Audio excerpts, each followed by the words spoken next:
and Jason Maverick. Thank you very much for joining us here today on a Beyond the Crown podcast. How you doing today, my man? I'm doing good. A little tired, a little sore, but other than that, I'm all right. A little tired. You are a busy man. Busy man. Yeah. You taking those out of state bookings still?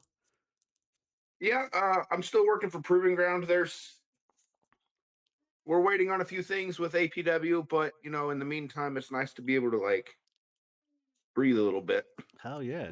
Hell yeah. We've been talking to try to get you on here. You're just a busy man. So I appreciate your time here today on this beautiful Thursday night. We got a big storm hitting us tonight, actually. Ooh, So I don't know how the weather is you down keep that there. snow. I don't want it. You guys have had it worse than us up here all I year, know. by the That's what I'm way. saying. Y'all can keep it. Yeah, yeah. I wish you guys would have kept it. It would have been nice. So I listened to a little bit of your podcast, and a lot of us up here in the northern side know who you are. We're big Yeah. fans.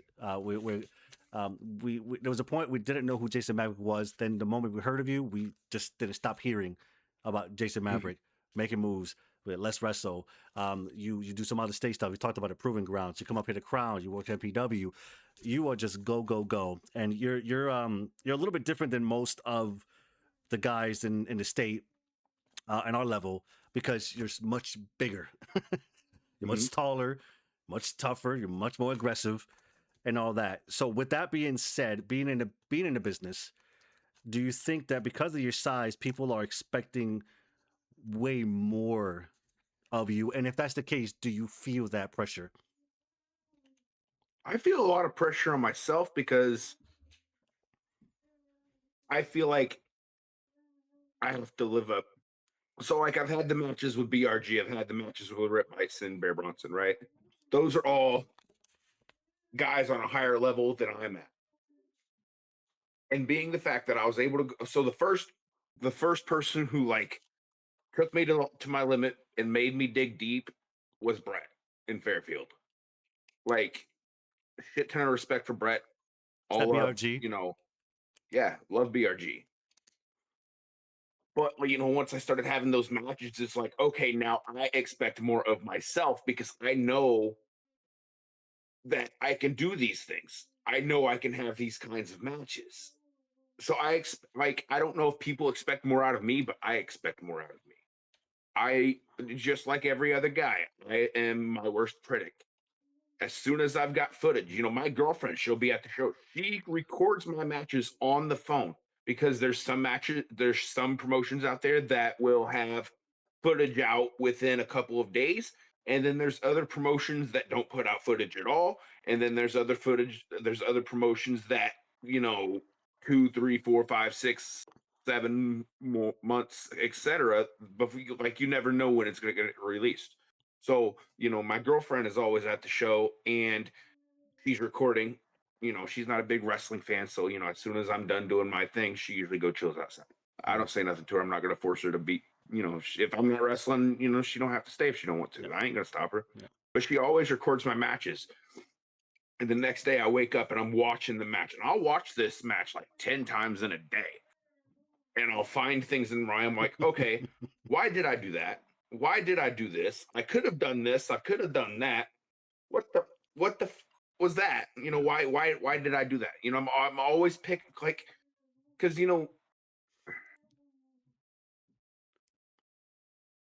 I take the conversation back a couple minutes where I said that I feel how did I put it?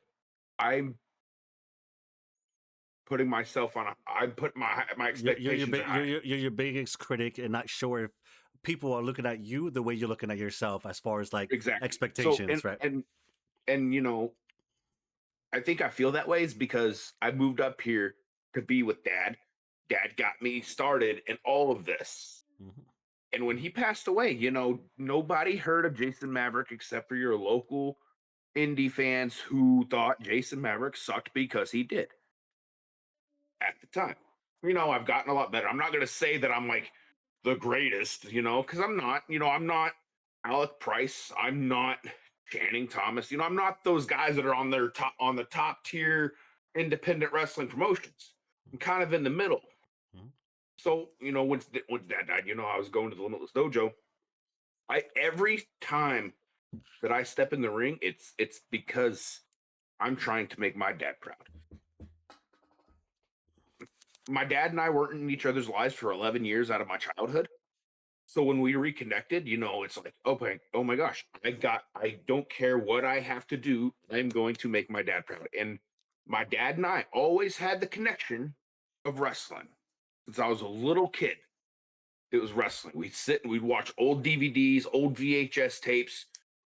I wasn't allowed to watch wrestling growing up because allegedly tried to pile drive my sister whenever I was younger. No recollection of that. So at my mom's house, I was never allowed to watch wrestling. My stepmother didn't want me watching wrestling, but when my stepmother wasn't around, what did me and my dad do? We sat and watched wrestling. So Jason Maverick is here because of my dad, Joey Gleaves. That's the only reason that Jason Maverick exists. Mm, If it mm, wasn't for Joey, I wouldn't be in Maine at all. So, I wouldn't have promoters like you, Randy Carver, Todd Graham, Larry Huntley, those guys, okay, cool. They've done things for me. Like they've given me the opportunity to go out there and put on good matches. You know, have I had crappy matches? Of course, everybody's going to have a crappy match shoot, I'm 8 years in, but mhm. I started at the Limitless Dojo, what, 6 years ago? Yeah, 6 years ago. So I really don't want to remember the first 2 years of my wrestling because I sucked and I shouldn't have been in the ring, but I have to have those years because there are people who remember him. Remember Mhm. that. I got off track. Where are we? No, no, that's good. That's good. I want you to keep riding that wave right there. Just go ahead.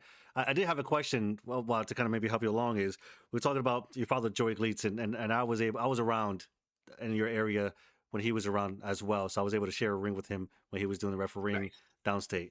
So Joey Gleitz, you came in, you're Maverick, Jason Maverick. It's a two-parter. Why not the name Gleets to take that and carry it on in the business? And how did you come up with the name of Maverick, like Jason Maverick? I just don't think that coming to you from Corden, Indiana, Jason Gleets makes any sense in an introduction. Gotcha. Like, I mean, maybe Ethan Scott could work with a little bit. Maybe Rich Palladino. They're both talented, guys. So Yeah, like yeah. those are the two announcers that I'd like to have introducing me. But like, Jason Gleach just doesn't roll off the tongue. Big country Jason Gleach doesn't roll off. Now, big country Jason Maverick. I'm gonna be straight up and honest with you. I don't remember how or why I came up with that name. It just happened. Mm, No recollection of why.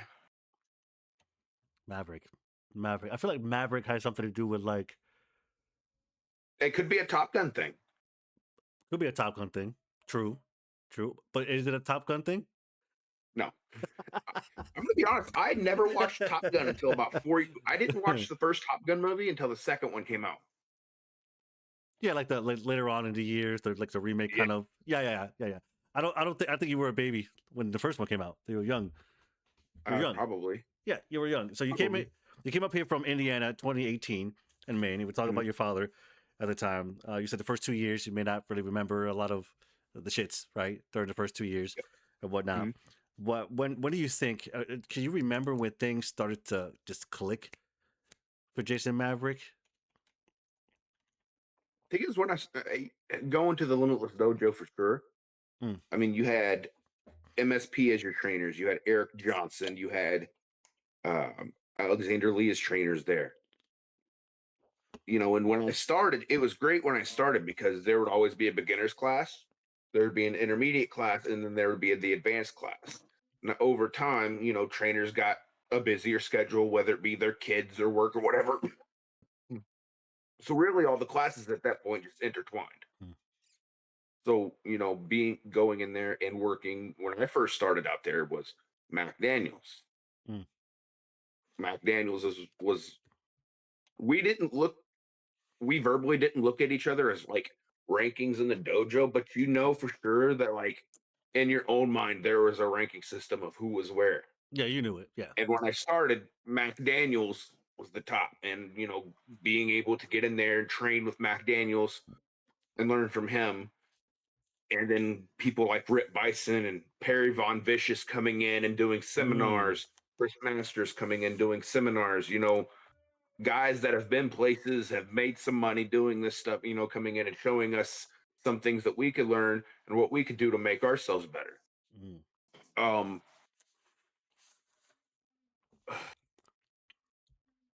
Down in so I the think down that down in the they, dojo. So we were talking about like when did things start to click for you, right? You were talking about the yeah, dojo, working with like the MSPs and Eric Johnson. So you guys were doing training. You guys were also doing like recording matches for social media and stuff at the time as well, or was that not a thing yet?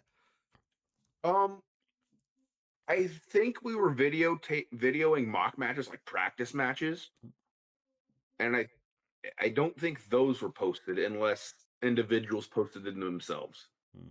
I know one. It's during the pandemic they started a what was it called?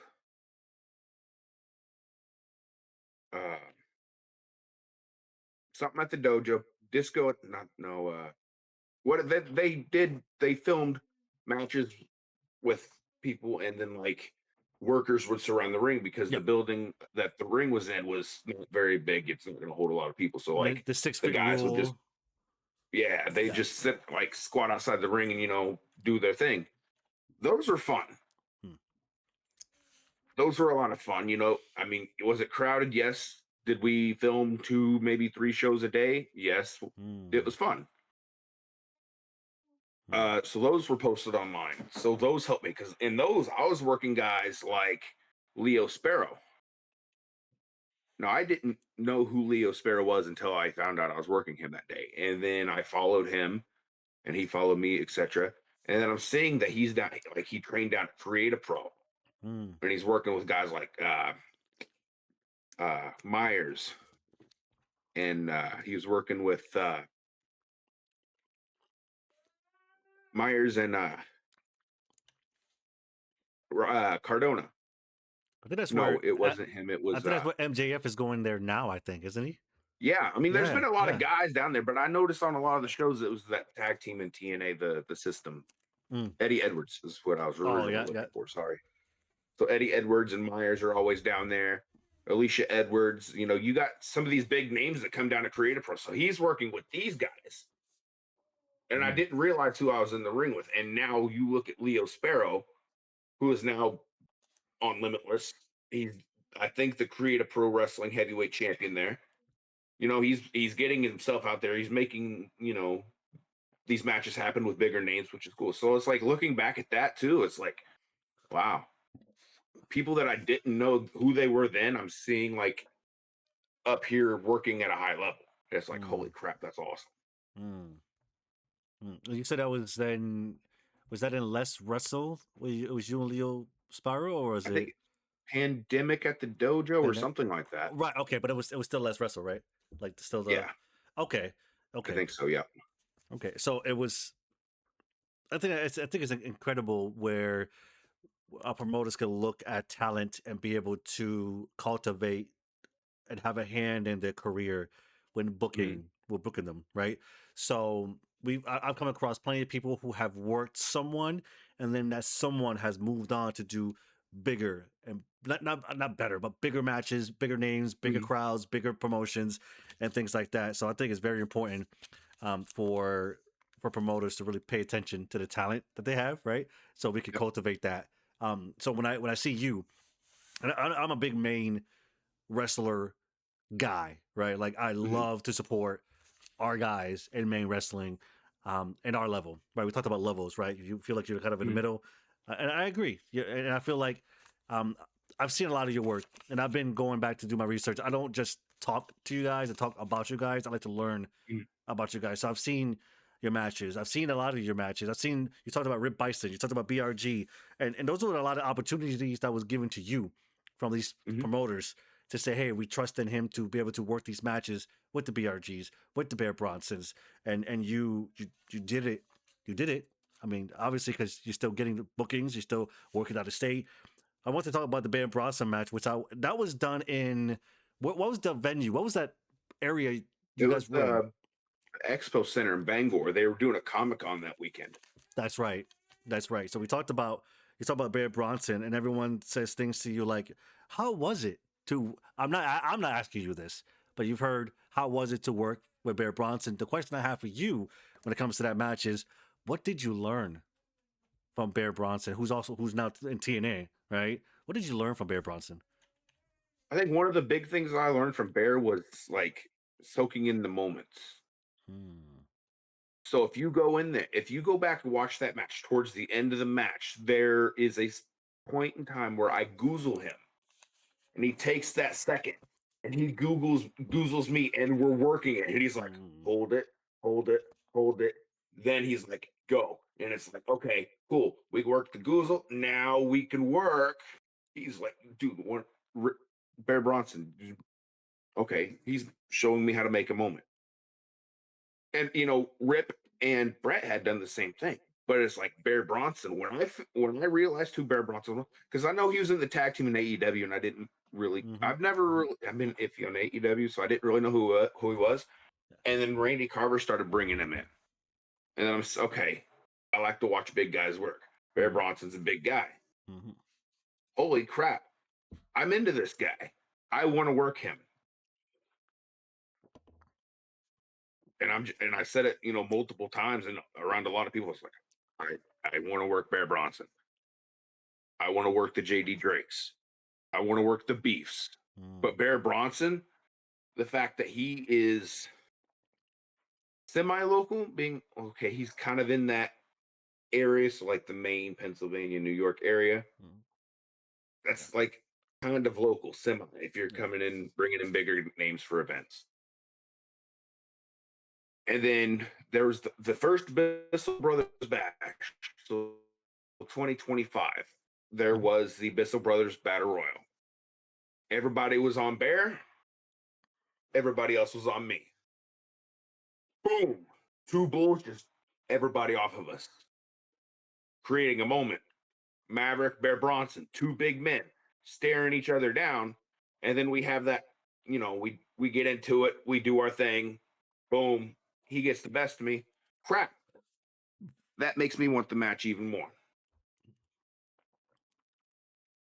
Like if I have an opportunity if to work guys that I want to, I look at the match, I'm looking at what we're doing. Say if it's a battle royal, if there's somebody in that match that I really want to have something with down the line, we could use that moment to try to like snowball it, depending, okay, back in the day, okay, we have this. Oh, not too long ago, this so happened. You cost me this, I cost you that. We can take that and we can use it. Hmm. So I used that thing with Bear Bronson and the Bissell Brothers Bash, and I'm like, okay, I've got to work him now. I've got to work him now. And I was in Randy's head for a little while. I'm like, hey, what are the odds of working Bear Bronson here? I need to get my hands on Bear Bronson. Hmm. And then Expo weekend, oh, day 3, you're working Bear Bronson. Finally. Hmm. How do you feel about that moment when you were told that you were going to take on Bear Bronson? You finally get Bear in the ring. Right. What was your initial? Was it nervousness? Was it like you got driven? Like you got the fire underneath you? Like what was that immediate feeling you had when you were told you finally getting Bear? I was excited, but at the same time, I was nervous. Mm. So, like, oh crap, I've been talking about how I want to work this guy, and now it's finally here. So it's finally here, and now it's going to happen. Now my nerves are setting in because now, I'm working a guy who's been on Limitless. He's been on GCW. He just did a tour in Japan. He signed with TNA. I'm working a guy with all these accolades. Yeah, yeah. And when it comes to the big indie scene, there's not many people know who Jason Maverick is. But if I put on a good performance with Bear Bronson can go to somebody and tell them about me, and then I can get work there. And it's the same with anybody. You work with people who have gone places or who are on the same level as you, and they talk to their promoter. They're like, "Oh, hey, Jason Maverick. Him and I had a good match. Here's the match. Check this out. This is what we did. We got the crowd over. Yeah. Whatever. We didn't get the crowd over anyway. Here's his work.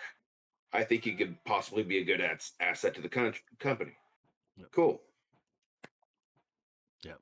So, I mean, Bear and I have spoken a couple of times since the uh, Missile Brothers and the Limitless match at Mhm. the Expo, and we'd like to do it in front of a bigger crowd because people at the Comic Cons. I was going to ask you that. Do you think that was the right place? And if not there, then where? The crowd was just weird. Yeah. I mean, if you go watch the footage, everybody's walking around, but they're not sitting down to watch wrestling. They're more interested in the cosplayers and whatever else was there. I'm not a Comic Con guy, so Yeah, yeah, I got you. Me too. like they're all interested in that. They want to go spend their money. Mhm. A few of them came and they sat and watched, but I feel like that wasn't the right place. And it's no disrespect to Randy because No. Randy's done a lot for my career. He's given me opportunities with guys that I never thought I'd have. So, no disrespect to Randy, but I feel like now if that was a Let's Wrestle show in Fairfield or in Brewer, that would have been perfect Yeah. because the venue in Brewer before it got shut down, it was a big yard sale room. Mm. And that place would get packed. We'd have 300 people there watching Let's Wrestle. We'd come to Fairfield. The place would be packed.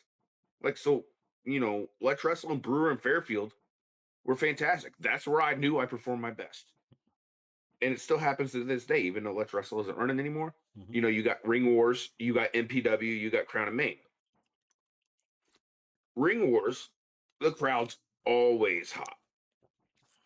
Always hot. It's something I don't, maybe it's because everybody likes Eric. So they come to his shows, and then obviously you have everybody sharing online and everything, and like, oh, I like that wrestler. Let's go watch for him. If the crowd is hot and there's a lot of people, I swear I perform at my best. If there's not a lot of people in there, it throws me off, and I'm like, oh my gosh, what am I doing? It throws me, and I know that probably sounds bad to some ears, but I can't help it. No, I can't. speaking of Ring Wars, when we had the Joey Gleets Memorial Battle Royale with two rings, Mhm. in that show, you worked with um Aiden Agro, Yep. right? Mhm. Can you tell us a little bit how that match came to be, and maybe tell us a little bit of how maybe what that match meant to you at that time? That match meant a lot to me, actually. That's another name that I wanted, and he helped train me at the Limitless Dojo. He's part of MSP, who is everybody's tag. That's like the tag team everybody loves in Maine is MSP, workers included. So being the fact that he's trained me, you know, uh, the tag team of MSP, uh, I traveled to shows with MSP a couple times. So it's like, okay, I was on the road with them for a couple times. There's another notch. Uh, I debuted in Let's Wrestle at the 20, I think it was the 2021 Let's Rumble. I went in there, I did my thing with Brett, I did the thing with Prestigious, and then if I remember correctly, I did like a 10-second thing with MSP. Hmm. So it's like, okay, I haven't had a singles match with you guys, either of you. I've never done a tag match against either of you. The only time we've ever been in the ring together is in a few-second thing in a rumble. So like, I need that match. Any trainer that I've wanted the match. So I've had a rivalry with Eric Johnson. I've had the rivalry with Alexander Lee. I've now had the match with Agro. So that was in Fairfield too. So being the fact that that anytime I'm in Fairfield, this may sound crazy, but like I can feel my dad kind of like come in, like he's no, like he's there. The presence is there. So when I'm in Fairfield, I feel that okay. There's a lot more on my shoulders now. I know he's here. I know for sure he's watching. Don't fuck this up. I went out there, had the match with Aggro. It was a lot of fun. It meant, I've got the DVD. I've watched that match at least 10, 12 times. You know what I mean? So, like, obviously it meant something. I have the DVD. Well, I think the next one on my list is Daphne DeVille. And okay. Daphne pushed me so hard in that dojo. And she told me back then, she's like, I see potential in you. And I've always had a respect for Daphne. I'm sure there's things in life where we don't see eye to eye, and that's perfectly fine. But there is a respect there, at least on my part, to Daphne because of everything she's taught me. And there was a few times where I needed somebody to talk to. Like maybe I wasn't getting something at the dojo. Maybe I was overwhelmed that day. Whatever. Daphne was there to talk to me. She'd take me outside. She'd be like, "Listen, I could tell you're overwhelmed right now. You're having a hard time. What's up?" I would tell her, and she'd do her best to talk me down and get me like back in the zone. There's a lot of respect there. So that match with Daphne DeVille needs to happen at some point.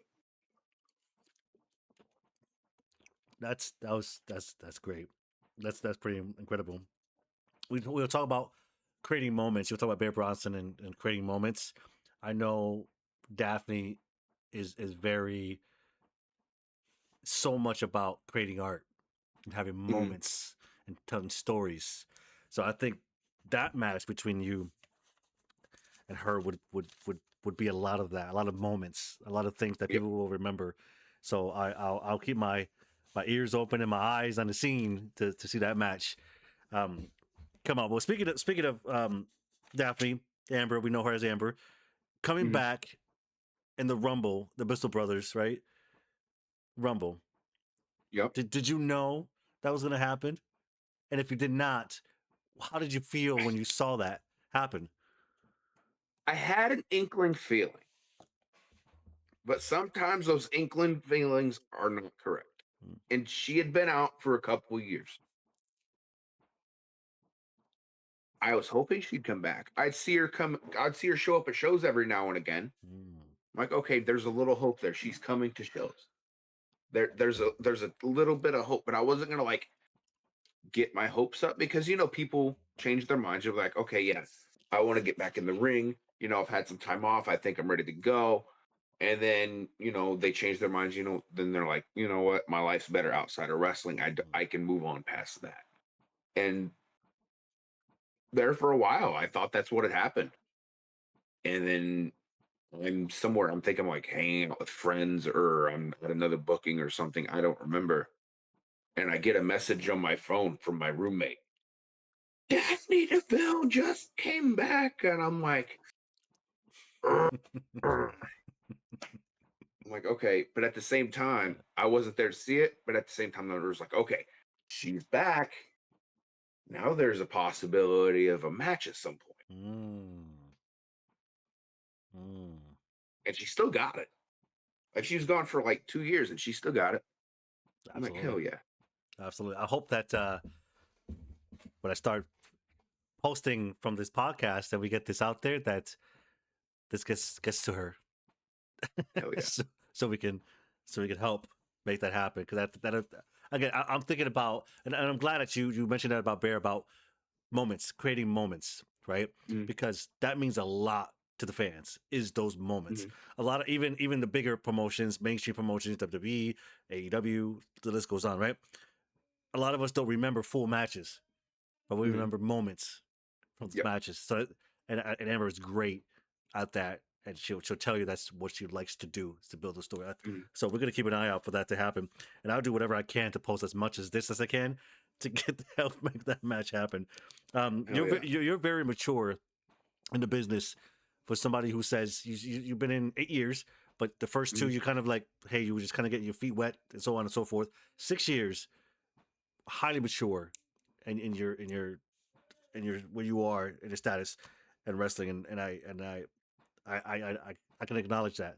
I see that, and I'm very happy for you. We're big fans of you up here in the north. Just so Mm, you know, we really are. We're very supportive and big fans. I can't wait for you to do more than what you're doing.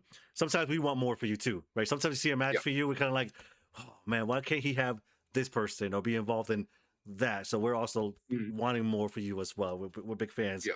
Um, did you work with Perry Von Visich? I know you mentioned that name. I did. And it's funny because I was going through my Facebook memories yesterday and that match popped up in my memories where I'd shared it from the YouTube. Mm, I'm like, that's funny. I was just talking about this match the other day. they're listening. Yeah, must YouTube be. is listening. So you're working with Perry, Yep. which I'm not. I'm just now getting familiar with his work. I saw the podcast that he was on with Per Sessions. Shout out to Per Sessions. I saw some of his work. I think he also worked the Expo. I'm not sure if maybe I'm not either way. Yes, I think he did too. Right. I know that he did some work in Japan. I watched some of his matches in Japan. Mhm. Um, and I got to liking to him. So Yep. you say you worked with him. You had a match with Yep. him. Okay. Mhm. So same question that I had with Perry. What did you learn working with Perry? I think with Perry, because that match was a couple years ago. So I was still Mm, I think May 4th. Yeah. Okay. So that was around the time that I worked Brett in Fairfield. I don't remember if it was before Brett or if it was after Brett. But Brett is when I started having the the most confidence. But I worked Perry, and it's like, okay, this guy's as big as me. This dude's a monster truck. How am I gonna beat this guy? mm, So like we were working the big man style. If you go back and watch that match, there was not a lot of bumps in that match mm. at all. There, I think Was it four a or lot of five tops. I don't. moments? A lot of moments. Is that what Yeah, it was? Yeah. Hell yeah. yeah, Hell yeah. yeah. You can go back and watch. I don't remember a lot from that match. I Okay. do remember. I think there was a thing we did where we did uh the bull shoulder thing. I can't remember the proper name of it at the time. You run into each other, you do the shoulder. I Mhm. think I'm almost positive we did that. But he got me up there for that Perry go round. I'm a guy who's scared of heights. So I'm up there and like my eyes are like, oh, it's squinched, closed real tight. And I'm like, okay, let me go. Thinking that in my brain. And he finally lets me go and I'll just go boom. I'm Oh, like, okay, that wasn't so bad. It hurt a little bit, but it wasn't that bad. for a big guy, you're not really held up there often, Right. right? Right. I think he's only got me with two of those. Two's enough. Yeah. Holy hell! No, that's great. That's great. I know there was a time downstate in Maine where wrestling was all the time. There was so much wrestling Mhm. down your way. There's still wrestling down your way. Again, we talked about levels. There's still wrestling, but Mhm. at different levels. You did some work with Main Premier Wrestling with MPW Yep. down that way. Um, Tell us a little bit about MPW. Like I haven't made an MPW show. I'm hoping to maybe this year, maybe in the near future. But tell us a little bit about your time in MPW, and what are you looking forward to working with them again, or what do you hope for them, or how's that going over there? So my history with MPW has been kind of rocky. Mm, There was last it was January of 2025. I was in a program with Jimmy Limits, and he was supposed to go over, which he did. You know, there was a point in the match he stiffed me, I stiffed him back. I gave him that receipt. And I guess I hit him a little too hard, and he's like, okay, I can't finish. Throw me back in, I'll get you with a small package. And I'm like, dude, we're like 4 minutes into an 8-minute match. Like, what? He's like, I've never been hit that hard. I'm like, I get 50%. I mm. like, come on, man. So we did the thing, and then Primer comes in and he fires me, and he's just throwing all these insults about how I was a disappointment to my dad, and I'm like, okay, I'm already hot because of what just happened, which riled this was weird. It riled the crowd up. Like they knew that I was seriously pissed. Pro- Obviously, given permission to say what he did, but being the fact that I was hot and he said it, and I'm like, okay, I'm not mad at Primer, but I'm mad at Primer. I got up in his face. I grabbed him. Security came in. They were like shoot grabbing me. I'm like, okay, they're shoot grabbing me. And I see Randy over at the commentary table go like this. I'm mad. I hear that and I'm like, okay, I'm bopping some security guards. Boom. Bop the security guards. They get me out. I walk out the side door and around the building. There were some words exchanged. I grab my stuff. I go home. I'm not in a mentally safe place to be there around people at the moment because there was somebody in the locker room that I was highly mad at. Words were exchanged. I shut down. I can if you can be yelling at somebody else, that's fine. But if you're yelling and targeting me, I shut down. I'm just like I freeze. I don't know how to like. I'm in this transition in life where I'm trying not to be the guy who lashes out. Like I'm trying to be the guy that's as cool, calm, and collected as possible. He can be angry. You can see he's angry on his face, but he's biting that tongue so hard because he doesn't. I don't want to lash out, and it's hard sometimes. But like if I'm in a match and I'm a heel, it's so much better because I can let that out in a safe but quote unquote dangerous looking manner. Yeah. You are a dangerous looking man when you are in that ring. The Thank you. look at your face, and again, and I say that in the kindest way because again we're big fans of Jason Maverick, and I want to kind of bring you back a little bit to the last time you were up north with us for Fairfield. And I don't know if you know this, but you took on Wyatt Holiday, the outlaw Wyatt Holiday, at Fort Fairfield. Yes, I know that was the cops showed up. I don't talk about that. I honestly don't talk about that. I know you guys do, and that's fine. But that was probably our best show that we've had all year. So you guys could have that moment with the cops. We're gonna have it was a great show, right? Yep. You and Wyatt had a match, and at the end of the match, you guys just about blew the freaking roof off of that building where Wyatt went Mhm. over. So you did a great job, and we appreciate you, Wyatt. The match was incredible. It was violent. The way you guys worked that match out. But again, you guys practically stole the show. I don't know if you know that, but you did. Okay. So I want to hear from you on your thoughts on our guy, Wyatt Holiday. How was it to work with him? And how, if you can remember that match, and how you think the match went, and did you feel that crowd during that match? I did feel I do. That's the thing that got me going. Mhm. Like, and I was interacting with that crowd a lot. Going into that match, I wasn't so sure that what was going to happen because I had only seen a couple of Wyatt's matches. I hadn't seen a lot of them, so I didn't really know who he was or what he was capable of.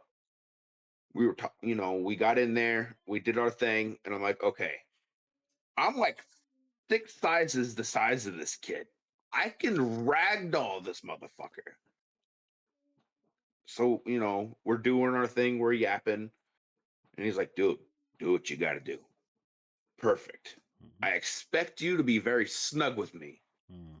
I tell that to everybody at work. I hope that you're snug with me, even more so the little guys, because the more snug they are, the more real it looks. And when big guy versus big guy and they're throwing ham hocks, everybody loves a hoss fight. Mhm. But Wyatt, we get in there and I'm working with Wyatt and we're doing everything. He's a good listener. I'll give him that.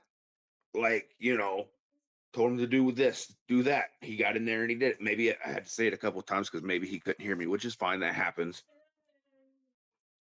He's listening. He's doing what he needs to do. And I said, I'm only taking 2 bumps in this match. And that was the bump off the So you got the chairs down there, and then Hmm. the bleacher piece. I Yep. took that bump, and then I took the DDT For the bump at the finish. finish. Yeah. Those are the only two bumps I took. Hmm. The crowd knew as soon as I bumped off those bleacher stands, Wyatt's got a chance, and Maverick could be hurt. There you go. There's a possibility that Jason Maverick's hurt. Jump on that. Take advantage of it. Get your stuff. He did. He brought it. So kudos to him on that. And then I think later in the night, his was it his son, Lucha Kid. What's he going by now? Logan Lennox now Logan Lennox. hanging out with Alan Prophet and his little Oh, followers there. jeez. Yep. Yep. It's funny. I've beaten both of those guys too. Yeah, that's I actually that's beat true. Alan Prophet for the Ring Wars Grand Championship. Oh, that's right. Yeah, You are the grand champion. yeah. And then I beat Logan Lennox, formerly known as Lucha Kid, whatever. Yeah. It was at an NPW event in Fairfield. Wow. Yep. Wow. That's good history right there. Mm-hmm. I don't know. I think that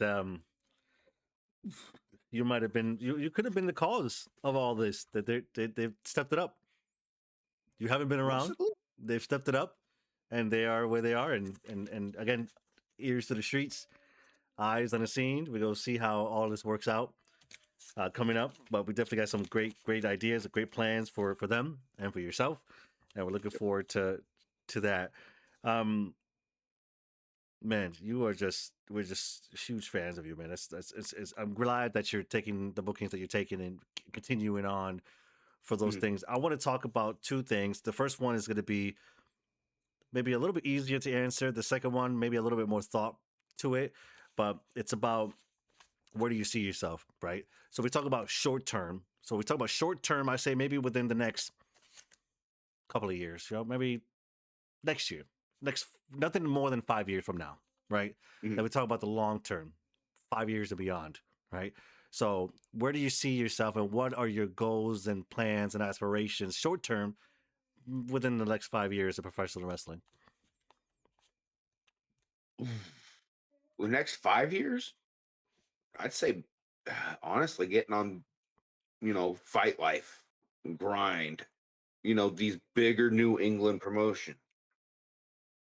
Limitless is a goal within the next 5 years. There's some things that I need to take care of. There's some things that I need to do to get on track for the Limitless because obviously, as everybody knows, Limitless is the big dog in New England. So there's things that I need to get back on track, get on track with that to get there. But promotions like Fight Life, I would like to at some point go down to Create a Pro. There's some things that I have that I'm working on to make that happen at some point. Um, Green Mountain. Green Mountain's getting hot right now, Green Mountain Wrestling. Since they did the collaboration show with GCW, they've gotten hot. So like working down there would be pretty cool too. So like the bigger mid card companies, working those and then also working like the lower higher, like if that makes sense. So, like eventually Yeah, getting on Limitless, like I know I'm not going to be a top dog in Limitless right off the bat. That obviously takes work. It takes work for everybody. But at some point within the next 5, maybe 10 years, I'd like to be one of the talked about characters in Limitless. That would be cool. So I like that. I like how you answered both those questions just like that. And you're a go getter. Just for talking to you, it seems like you're a go getter. Um, you're saying that Limitless possibly being a top dog and whatnot.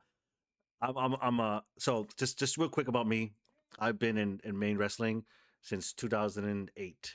I've done the mhm, NWH, I've done the IWE, I've done the GIW, I've done every single promotion in Northern Maine. I joke with Eric and say I'm like the Eric Johnson of the North because I've been a part of mhm. everything up north.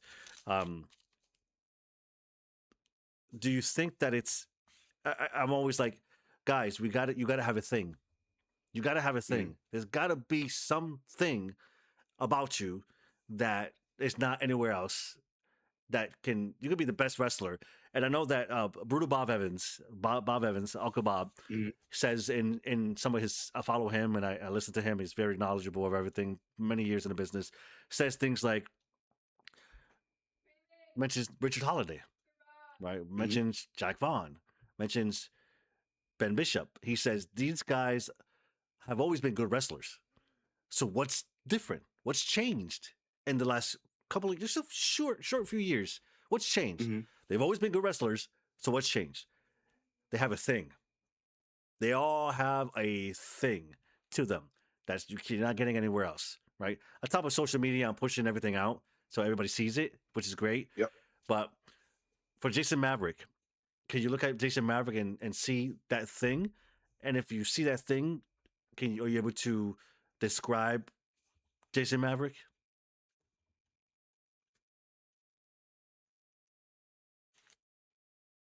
We know he's tough. We know he can hang with the big boys. I We've seen think it. what you see with Jason Maverick is exactly what you get.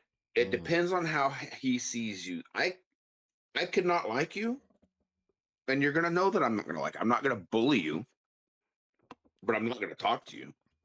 Like if I don't like you, please don't talk to me because I if I'm gonna try my best not to respond. But if I do respond and you annoy me and I don't like you, I'm gonna I kind of turn into an asshole. mm, If I like you, dude, I'm your best fucking friend. I have a lot of acquaintances in wrestling. I don't have a lot of friends. I get along with almost everybody, but I wouldn't say I have a lot of friends in wrestling. mm, I don't talk to a lot. I don't talk to hardly any guys on a normal basis. Like uh JP O'Reilly and I, we do the whole Snapchat streak things. He'll send me something funny that his daughter does. Like maybe she's sitting there playing Roblox and he'll send me a picture. Oh yeah, look, Amelia's over here just chilling. Cool. You know, uh, just that kind of thing. If I post something and he'll check in and be like, dude, you okay? mm. It's not we're not speaking all the time. It's just like every so often we'll check in with each other type thing. That's interesting Yeah. because I'm wondering why Jason Maverick, like, why is it just acquaintances in a business where and we talked about like earlier on, we talked about Bear and whatnot. Like, hey, I have a guy. This is Jason Maverick. He did well. Check out his stuff. Check it this. Check it out. Um, we kind of help each other out, and you know that we help each other out in the business and so on and Yeah. so forth. Why does Jason Maverick have more acquaintances than he does friends in the business? I get nervous being around people. So, and I've also grown to have this mindset of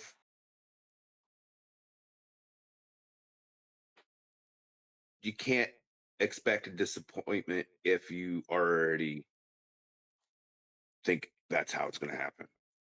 So like you're not going to get hurt. Like I have this thing where the friends that I do have mean everything to me.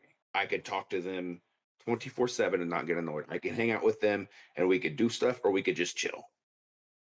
Like there's very few people that I like to call friends, and I think it's just because I'm nervous. I'm not. I don't like being around a lot of people, and that makes it sound strange being a guy who performs in front of people. But the difference is they're sitting down in chairs or they're behind barricaded type things. Like they're not going to come up and get in my bubble. I hate being if I'm not in the ring or if I'm not training. I hate being touched. I know if I'm at training or if I'm at wrestling, that is expected.